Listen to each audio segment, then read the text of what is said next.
ہماری بد دعا سے پاکستان ٹکڑے ٹکڑے ہو جائے گا۔ یہ الفاظ کسی اور کے نہیں بلکہ قادیانیوں کے سربراہ مرزا ناصر کے ہیں۔ صدر جنرل محمد ضیاء الحق ایک صالح اور خدا ترس حکمران تھے۔ اسلام سے گہرا جذباتی اور شعوری تعلق رکھتے تھے۔ انہوں نے اپنے دور حکومت میں منکرین ختم نبوت قادیانیوں کو شعائر اسلامی استعمال کرنے سے باز رکھنے کے لیے 26 اپریل 1984 کو ایک صدارتی آرڈیننس جاری کیا، جس کی روح سے کوئی قادیانی خود کو مسلمان نہیں کہہ سکتا، نہ اپنے مذہب کو بطور اسلام پیش کر سکتا ہے اور نہ اپنے مذہب کی تبلیغ کر سکتا ہے اور نہ ہی شاعر اسلامی کا استعمال کر سکتا ہے۔ قادیانیوں نے اس آرڈیننس کو حقوق انسانی کے منافی سمجھا اور اس کے خلاف پوری دنیا میں شور مچا دیا۔ تمام اسلام دشمن قوتیں بالخصوص بھارت اور مغربی میڈیا ان کی حمایت میں کھل کر سامنے آ گیا، لیکن مسلمانان پاکستان کی بلند ہمتی اور اسلامی جذبوں سے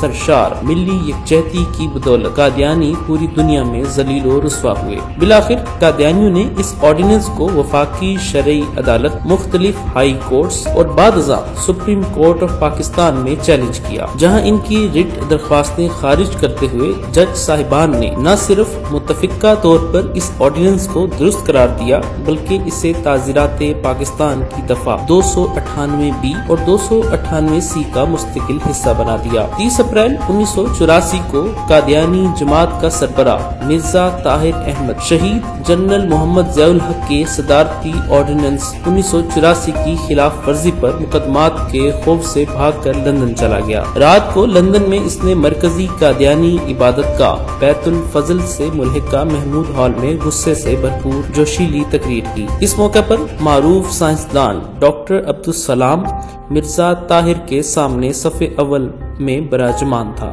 مرزا طاہر نے اپنے خطاب میں امتناع قادیانیت آرڈیننس 1984 جس کی روح سے قادیانی کو شاعر اسلامی کے استعمال سے روک دیا گیا تھا پر سخت نکتہ چینی کرتے ہوئے اسے حقوق انسانی کے منافی قرار دیا۔ اس نے کہا کہ احمدیوں کی بد دعا سے عنقریب پاکستان ٹکڑے ٹکڑے ہو جائے گا۔ پھر اس نے امریکہ اور دوسرے یورپی ممالک سے اپیل کی کہ وہ انسانی حقوق کی خلاف ورزی پر پاکستان کی ہمہ اقسام کی اقتصادی امداد بند کر دیں۔ اپنے خطاب کے آخر میں مرزا طاہر نے ڈاکٹر عبدالسلام کو مخاطب کرتے ہوئے کہا، آپ میرے دفتر میں ملاقات کے لیے تشریف لائیں، آپ سے چند ضروری باتیں کرنا ہے۔ ڈاکٹر عبدالسلام نے اسے اپنی سعادت سمجھا اور ملاقات کے لیے حاضر ہو گیا۔ اس ملاقات میں مرزا طاہر نے ڈاکٹر عبدالسلام کو ہدایت کی کہ وہ صدر پاکستان ضیاء الحق سے ملاقات کرے اور انہیں امتناع قادیانیت آرڈیننس واپس لینے کے لیے کہیں۔ چند دنوں بعد ڈاکٹر عبدالسلام نے جنرل محمد ضیاء الحق سے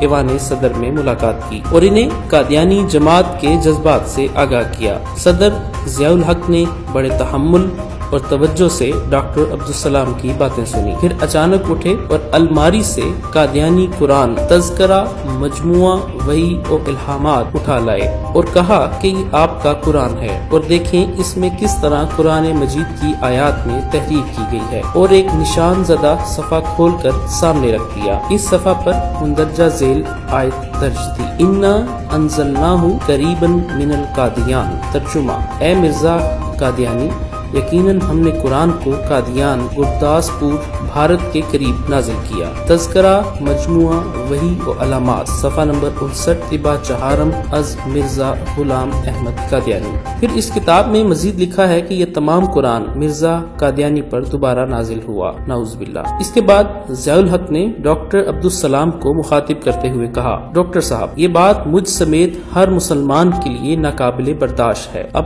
آپ خود بتائیں کہ قادیانیوں کی اسلام دشمن سرگرمیوں کو روکنا درست ہے یا غلط؟ اس پر ڈاکٹر عبدالسلام کا منہ کھلے کا کھلا رہ گیا۔ وہ بے حد شرمندہ ہوا اور کھسیانہ ہو کر بات کو ٹالتے ہوئے پھر حاضر ہونے کا کہہ کر اجازت لے کر چلا گیا۔ 20 اگست 1988 کو جب شہید ضیاء الحق کا جنازہ اٹھا تو انسانوں کے سمندر میں ڈوبا ہوا اسلام آباد تاریخ کی آنکھ میں منجمد ہو گیا۔ 12 لاکھ سے زائد عاشقان مرد و وفا اس منظر میں شریک ہونے کے لیے کشاں کشاں درخشاں چلے آئے تھے۔ ان کی زبان پر کلمہ شہادت اور درود و سلام کے نغمے تھے۔ پوری اسلامی تاریخ میں اتنا بڑا جنازہ اور اتنی کثیر دعائے مغفرت شاید ہی کسی حکمران کو نصیب ہوئی ہو۔ اسلامی دنیا کی ہر چھوٹی بڑی مسجد میں غائبانہ نماز جنازہ پڑھی گئی اور اشکوں میں گندی ہوئی دعائیں مانگی گئیں۔ یہ ہے تحفظ ختم نبوت کا انعام۔